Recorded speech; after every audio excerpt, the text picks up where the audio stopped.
नमस्कार। तृतीय वर्ष के प्रथम प्रश्न पत्र में कबीर हम पूरा पढ़ चुके हैं, जायसी हम पढ़ चुके हैं। अब हम सूरदास को पढ़ना प्रारंभ कर रहे हैं। सूरदास बच्चों कृष्ण भक्ति शाखा के प्रमुख कवियों में माने जाते हैं। सगुण भक्ति के अंदर पढ़ाने और पढ़ने की सुविधा के लिए जब हम राम भक्ति शाखा और कृष्ण भक्ति शाखा इस प्रकार से दो विभाजन करते हैं, तो कृष्ण भक्ति शाखा में सूरदास सबसे श्रेष्ठ कवि माने जाते हैं। सूरदास का प्रथम पद हम पढ़ने जा रहे हैं, जिसके अंदर सूर की भक्ति भावना को अभिव्यक्त करते हुए विनय के पद के अंतर्गत सूरदास ये बता रहे हैं कि हे कृष्ण, हे ईश्वर, मैं आपका अनन्य भक्त हूँ। अनन्य से मतलब यह है कि आपके अलावा किसी दूसरे की भक्ति करने में मुझे आनंद की प्राप्ति नहीं होती है। अर्थात मैं पूरी तरह से आपकी भक्ति में डूबा हुआ हूँ।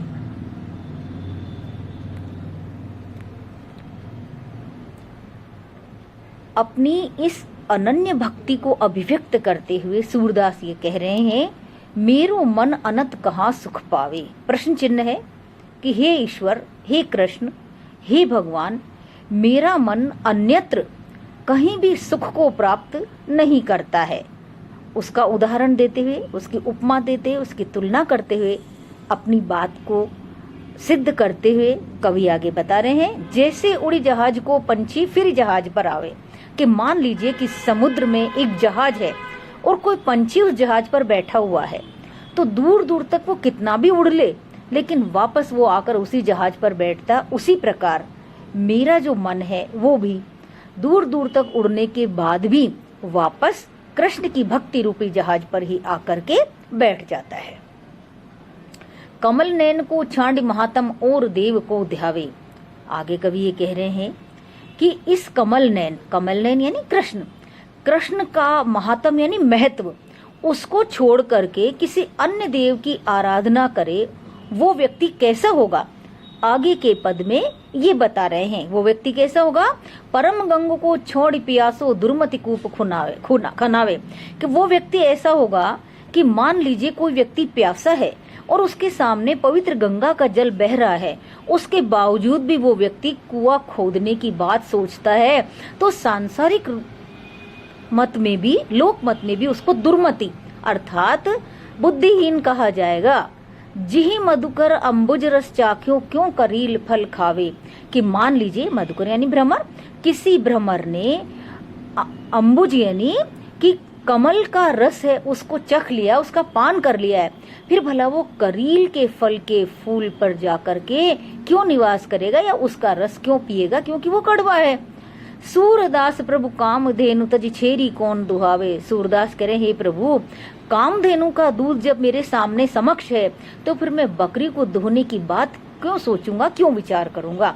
अर्थात यहाँ पर सूरदास ने कृष्ण की भक्ति को विभिन्न उपमाओं के द्वारा श्रेष्ठ कहा है और इसलिए अपनी कृष्ण के प्रति उस अनन्य भक्ति को सिद्ध किया है कि मैं पूरी तरह से केवल और केवल आपकी भक्ति में ही आनंद को प्राप्त करता हूँ। आगे के पद में वो कह रहे हैं, अविगत गति कुछ कहत न आवे, ज्यों गूंगे मीठे फल को रस अंतर्गत ही भावे। अविगत का मतलब है कि ये जो गति है, अर्थात कि ये जो ईश्वर को प्रेम करने की, ईश्वर की भक्ति करने की, साधना करने की जो स्थिति है, वो कैसी है, उसको कोई आसानी से कह नहीं सकता। कैसे कि जैसे कोई गूंगा व्यक्ति मीठे फल को खा लेता है और अंदर अंदर तो वो प्रसन्न होता है, लेकिन उसको शब्दों में अभिव्यक्त नहीं कर सकता। उसी प्रकार से हे ईश्वर, हे कृष्ण, आपकी भक्ति को मैं शब्दों के द्वारा अभिव्यक्त करने में असमर्थ हूँ, यद्यपि मैं उसको प्राप्त करके परम आनंद का अनुभव कर रहा हूँ। परम स्वाद सब ही सुनिरंतर अमित तोष उपजावे। वो कृष्ण की भक्ति कैसी है, परम स्वाद, उसका बहुत ही अच्छा स्वाद है, बहुत ही मीठा श्रेष्ठ कोटि का स्वाद है। सबसे अधिक वो निरंतर अमृत और संतोष को उत्पन्न करने वाली है। अमित यानी जो कभी खत्म नहीं होता है, ऐसे संतोष को उत्पन्न करने वाली है। मन वाणी को अगम अगोचर सो जाने जो पावे।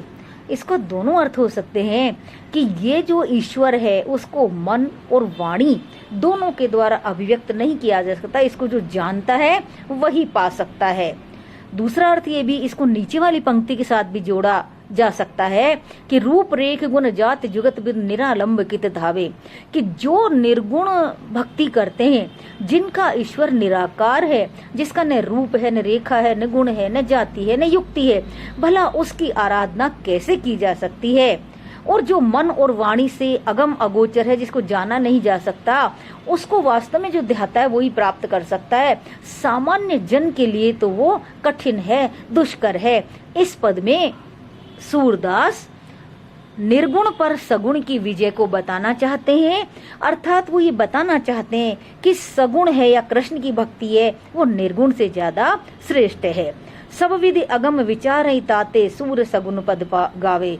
सूरदास जी कह रहे हैं इस प्रकार से सब विधियों से मैंने विचार कर लिया है और सब प्रकार से सोच लिया है, इसलिए मुझे ऐसा लगा है कि निर्गुण भक्ति अगम है, अर्थात वहां तक जाया नहीं जा सकता।